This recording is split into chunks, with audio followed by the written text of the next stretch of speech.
주님께서 여러분과 함께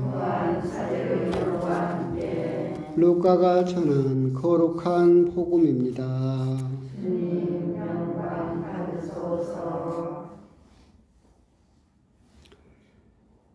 그때 하느님께서는 가브리엘 천사를 갈릴레아 지방 나자렛이라는 고을로 보내시어 다윗 집안의 요셉이라는 사람과 약혼한 처녀를 찾아가게 하셨다. 그 처녀의 이름은 마리아였다. 천사가 마리아의 집으로 들어가 말하였다. 은총이 가득하니여 기뻐하여라. 주님께서 너와 함께 계시다. 이 말에 마리아는 몹시 놀랐다. 그리고 이 인사말이 무슨 뜻인가 하고 곰곰이 생각하였다. 천사가 다시 마리아에게 말하였다. 두려워하지 마라 마리아야. 너는 하느님의 총애를 받았다. 보라, 이제 내가 잉태하여 아들을 낳을 터이니 그 이름을 예수라고 하여라. 그분께서는 큰 인물이 되시고 지극히 높으신 분의 아드님이라 불리실 것이다. 주 하나님께서 그분의 조상 다윗의 왕자를 그분께 주시어 그분께서 야곱 집안을 영원히 다스리시리니 그분의 나라는 끝이 없을 것이다. 마리아가 천사에게 저는 남자를 알지 못하는데 어떻게 그런 일이 있을 수 있겠습니까? 하고 말하자 천사가 마리아에게 대답하였다. 성령께서 너에게 내려오시고 지극히 높으신 분의 힘이 너를 덮을 것이다. 그러므로 태어날 아기는 거룩하신 분, 하느님의 아드님이라고 불릴 것이다. 내 친척 엘리사벳을 보아라.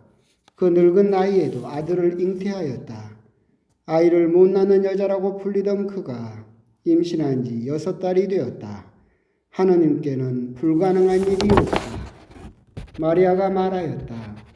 보십시오. 저는 주님의 종입니다.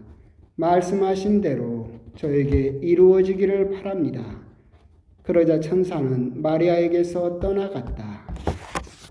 주님의 말씀입니다.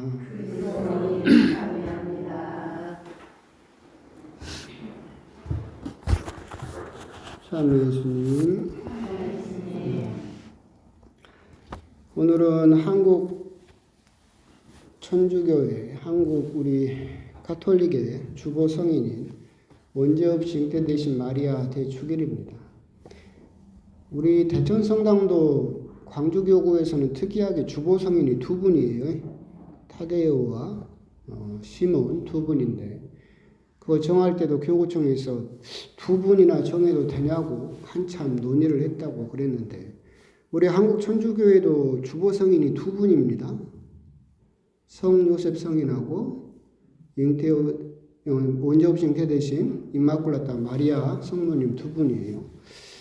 왜 그러느냐라고 한다면 오늘 할 이야기 많은데 원래 우리 천주교회가 한국 천주교회가 생기면서 북경 그때 중국의 북경교구 소속이었어요. 근데 북경교구 주보 성인이 성요셉이었고 그래서 처음에는 우리도 거기 소속이었기 때문에 주보 성인이 성요셉이었다가 거기서 이제 독립해서 갈라져 나오면서 주보 성인을 따로 정하면서 임마culata 원죄 없이 잉태되신 성모님을 주보 성인으로 해달라라고 해서 우리 한국교회만은 또 주보 성인이 2분이 되는 그런 또 어떻게 보면 행운을 또 가지게 되었다라고도 생각할 수 있겠습니다. 원죄 없이 잉태되신 성모님이라는 교리는 성모님에 대한 믿을 교리 중에서는 가장 늦게 확정이 됐죠.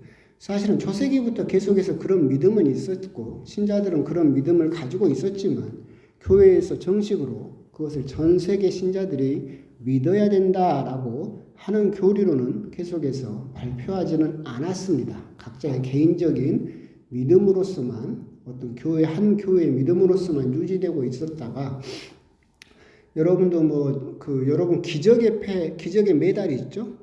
그게 이제 성모님 발현, 프랑스 파리에서 일어났던 발현인데 그때 성모님께서 나는 원죄 없이 잉태된 마리아다라고 하셨고 그게 새겨진 메달을 신자들이 착용할 것을 또 이렇게 말씀하셨죠.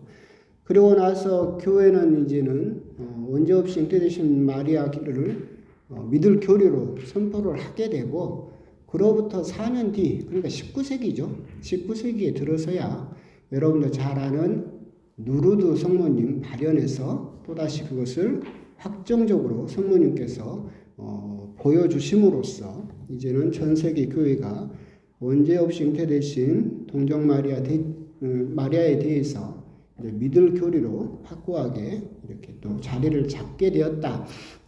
갑자기 생긴 건 아니지만 초세기부터 우리 신자들은 믿고 있었지만 그것이 19세기에 성모님의 발현을 통해서 확정되었다라고 그렇게 생각을 하시면 되겠습니다. 원죄 없이 잉태되셨다라고 할 때 뭐 어렵게 생각할 필요는 없습니다. 왜 그러느냐라고 한다면 하느님 구원 계획에서 원상복구, 회복이라는 개념 안에서 생각을 해보면 그것은 너무나 당연한 일일 수도 있습니다. 성경적으로 인류 역사적으로도 원죄 없이 잉태된 2명의 남자가 있습니다. 누굽니까?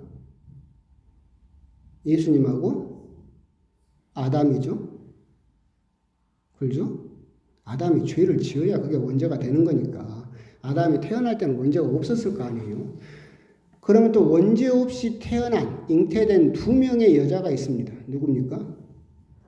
하와하고 성모님이죠. 그렇죠? 이제 원상복구 회복이다라고 하는 것은 아담과 하와가 죄를 지음으로써 우리들은 죽음을 맞이할 수밖에 없고 죄를 지을 수밖에 없는 처지에 처하게 되었고 이걸 하느님께서는 다시 에덴 동산의 그때로 은총의 그 시기 이걸 은총지위라고 부르는데 잃어버렸던 그 은총을 다시 되찾아주기 위해서 원상복구를 하실 필요가 있었어요. 그렇기 때문에 아담은 이제 아담아 흙에서 나온 말이지만 뜻은 그냥 사람이란 뜻입니다. 그래서 첫 번째 사람이 지은 죄, 즉 그 사람이 선악과라고 하는 나무에서 지은 죄를 메꾸기 위해서 원죄가 없는 첫 번째 사람이 나무에서 지은 죄를 메꾸기 위해서 원죄가 없는 두 번째 사람이 나무에서 그것을 회복시켜야 됐죠. 그래서 선악과에서 나무에서 지은 죄를 예수님은 또 다른 나무로 회복을 하죠. 뭡니까? 십자나무라는 그 나무로 회복을 하죠. 똑같은 거예요. 첫 번째 원죄 없이 잉태된 하와라는 그 여자가 불순종이란 죄를 지음으로써 죄와 죽음을 불러왔다. 그럼 이걸 메꾸기 위해서 두 번째 하와 성모님은 이걸 메꿔야 되잖아요. 그럼 이 성모님도 조건이 같아야 될 거 아니에요. 그럼 성모님도 뭐가 없어야 돼요? 원죄가 없어야 이게 기워 갚아지는 거죠. 결국 원죄 없이 잉태되었다라고 하는 것은 너무 어렵게 생각할 필요 없이 하나님께서 우리들을 구원하기 위해서 그냥 갑자기 없던 걸 만드시는 것이 아니라 하나님의 구원 역사에서 어긋나버린 사람들이 죄를 지음으로써 어긋나버린 그 이전으로 되돌아가기 위해서 그 모든 것들을 다시 회복시키기 위해서 그걸 하기 위해서는 결국 예수님도 나무에서 돌아가셔야 됐고 두 번째 하와 어머니라고 불리는 성모님 역시도 똑같은 조건인 원죄가 없는 상태로 그것이 준비되었어야 한다. 그렇게 생각하시면 됩니다. 원죄라고 하는 것은 이제 꼭 아담이라는 그 존재가 지은 죄만이 아니라 하여튼 인류가 죄로 이렇게 기울어지는 경향을 가지고 있고 우리 인류는 죽을 수밖에 없다. 왜 그러느냐라고 했을 때 흙에서 온 존재 아담아라고 하는 그 아담이라는 사람 첫 번째 인류가 지은 죄로 인해서 우리들은 그 결과를 받게 되었다. 그래서 우리들이 가지고 있는 이 원죄는 우리가 저지른 죄가 아니라 짊어지게 된 죄죠. 우리가 직접 저지른 죄는 아니고 첫 번째 선조로 인해서 계속해서 우리들에게 당연히 짊어지는 게 이렇게 태어나게 되면 우리들에게 부여되는 죄, 그게 원죄이고 그리고 또 우리가 어떤 행위를 해서 지은 죄가 아니라 그냥 어떤 죄의 상태라고 보시면 됩니다. 그러니까 우리 인간을 가만히 세워두면 우리는 착한 일 하기가 쉽습니까? 악한 일 하기가 쉽습니까? 안타까운 일이지만 우리들은 가만히 세워두면 악한 일 하기가 훨씬 더 쉽죠. 그게 결국 그런 첫 번째 시작점에서부터 뭔가가 꼬이기 시작하면서 그 모든 일들이 우리들에게 그냥 천성적으로, 본성적으로 그렇게 주어져 버렸다라고 하는 거죠. 이 원죄를 설명하려면 사실은 여러 가지로 복잡할 수도 있겠지만 저는 수많은 책을 읽으면서 원죄에 대해서 가장 명확하게 설명한 책이 정약용 선생님의 주교요지였어요. 그러니까 무슨 어려운 신학 용어를 뭐 본성이 어쩌고 인성이 어쩌고 근본 뭐 이런 걸 따지지 않고 정약용 선생님은 주교요지에서 우리나라 한국 순교자 그분들이 주교요지는 이제 뭐냐면 교리서예요. 그러니까 일반 신자들에게 교리를 설명하기 위해서 쓰셨던 책인데 거기에서 원죄를 뭐라고 설명을 했느냐라고 한다면 자, 원죄는 뭐냐면 황제에게 죄를 지으면 구족이 그 벌을 받죠. 임금에게 죄를 지으면 삼족이 그 죄를 받죠. 고 원님에게 죄를 지으면 끌려가서 곤장을 맞으면 되죠. 그런데 황제하고는 비교할 수도 없는 하느님께 죄를 지으면 그 죄가 몇 대까지 갈까요? 그죠? 그게 원죄다라고 정약용 선생님은 설명을 하셨어요.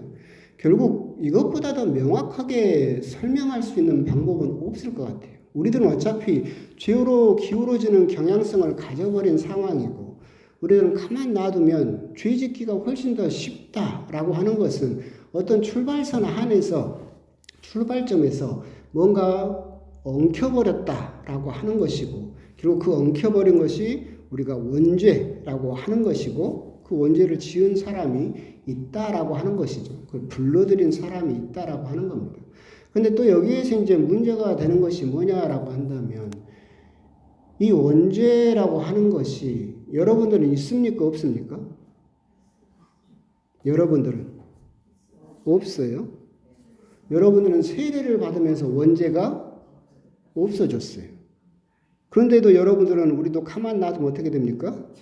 죄로 기울어지기가 쉽죠. 그게 이제 원죄로 인해서 받은 우리 영혼의 상처라고 사욕 편정, 욕망으로 기울어진 편향된 정감이라고 우리가 이야기를 하는데 이것을 또 쉽게 설명하면 원죄는 뭐냐라고 한다면 토마스 아퀴나스라는 성인이 그렇게 이야기를 했어요. 원죄는 사랑이죠. 근데 어떤 사랑이냐면 무질서한 사랑이에요. 그러니까 원죄는 사랑이 없는 것이 원죄가 아니라 사랑이 있어요. 근데 이 사랑이 어떻게 돼요?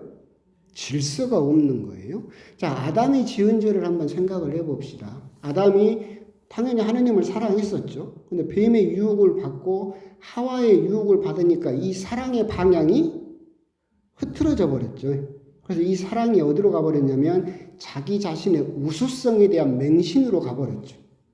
그래서 내가 저걸 따먹으면 하느님처럼 될 수 있다라고 하는 자기 자신을 더 사랑하는 것으로 방향이 바뀌어버렸죠.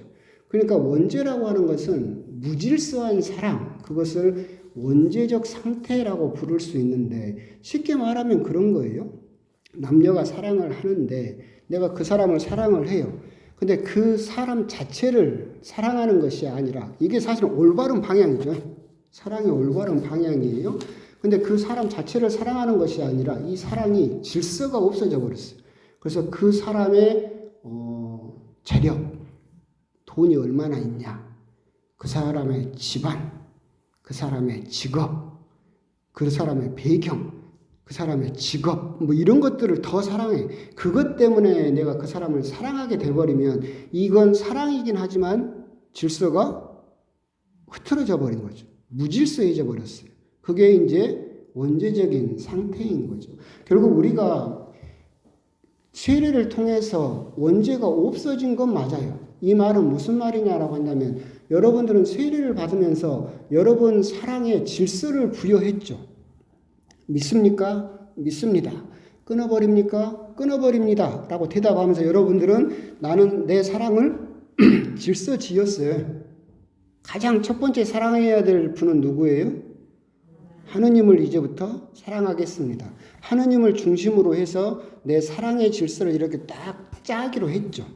그게 원죄가 이제 없어진 상태, 사랑이 질서 지어진 상태가 되죠. 근데 시간이 지나면 어떻게 됩니까?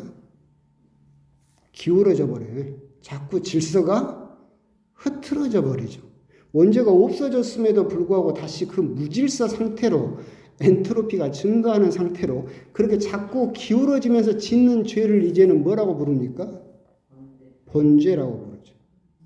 그건 이제 원죄는 내가 하지도 않았음에도 짊어졌던 죄다라고 한다면 번죄는 이제 뭐예요? 내가 지은 죄죠. 그죠? 이렇게 우리들은 구분을 하는데 결국 오늘 원죄라는 부분에서 우리가 묵상을 해야 될 무슨 뭐냐면 결국 원죄라는 것을 왜 교회가 이렇게 이야기를 하느냐라고 한다면 가장 중요한 건 그거예요.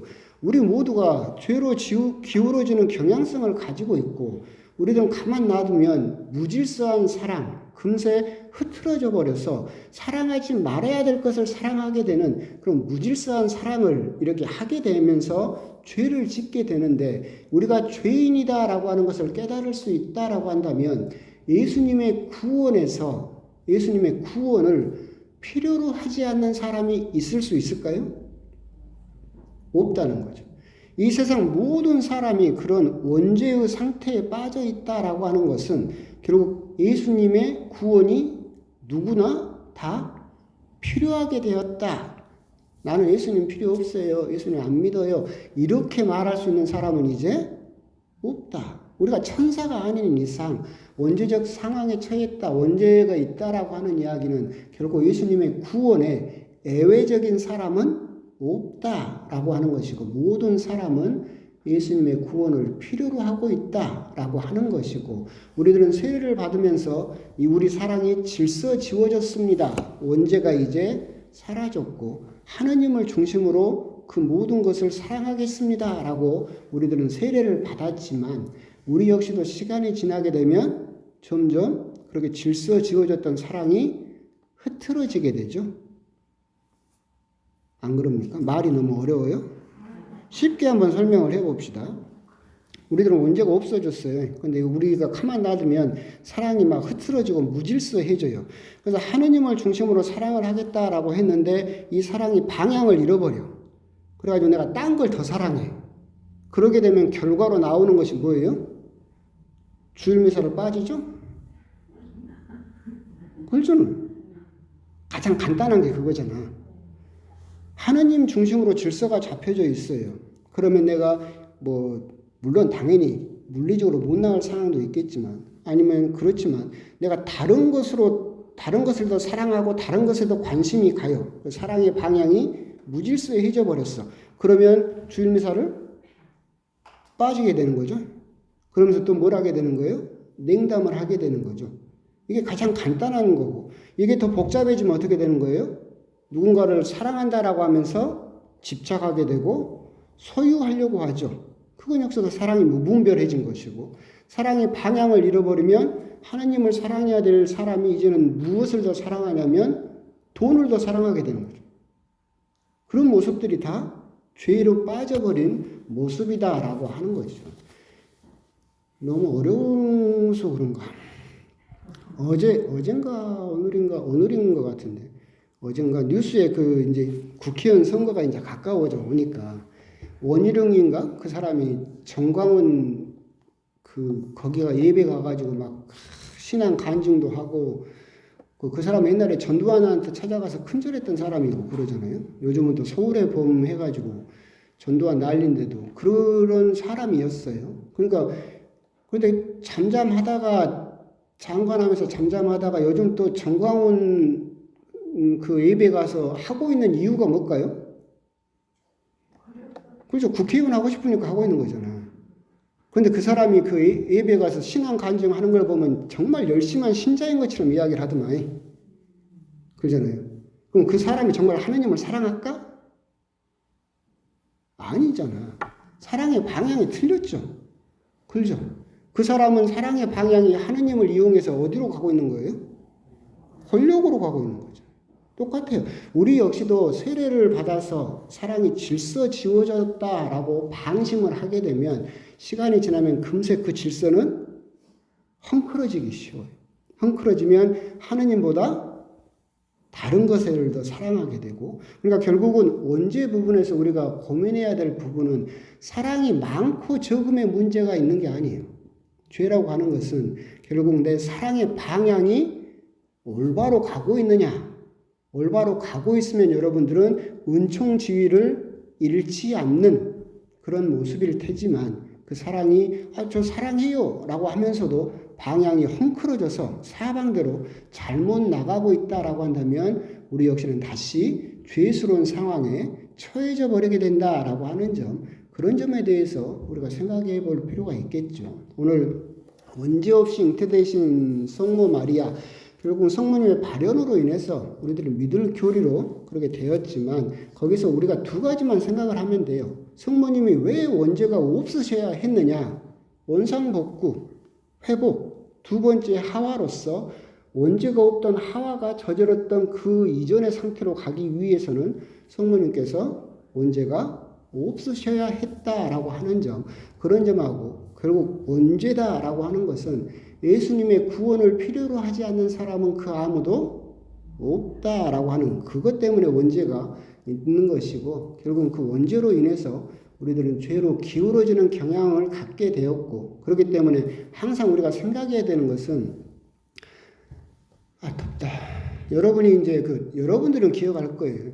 여러분 마을에 옛날에 창고의 벽에 빨갛긴가 파랗긴가 그 새마을 적어져 있었는데 닦고 조이고 기름지자. 있었잖아. 닦고 조이고 기름지자. 옛날엔 그게 참 유치했었는데, 근데 이 원죄 이야기를 하면서 제가 마지막으로 결론으로 드리고 싶은 말씀은 뭐예요? 닦고 조이고 기름쳐야 돼요. 안 그러면 그 질서가 금세 헝클어져 버립니다. 항상 우리가 미사를 나오고 기도를 하면서 그때마다 여러분의 상태를 항상 닦고 조이고 기름쳐야만 우리들 헝클어지지 않을 수 있다. 그런 부분에 대해서 한번 또 묵상을 해 보셨으면 좋겠습니다. 아멘.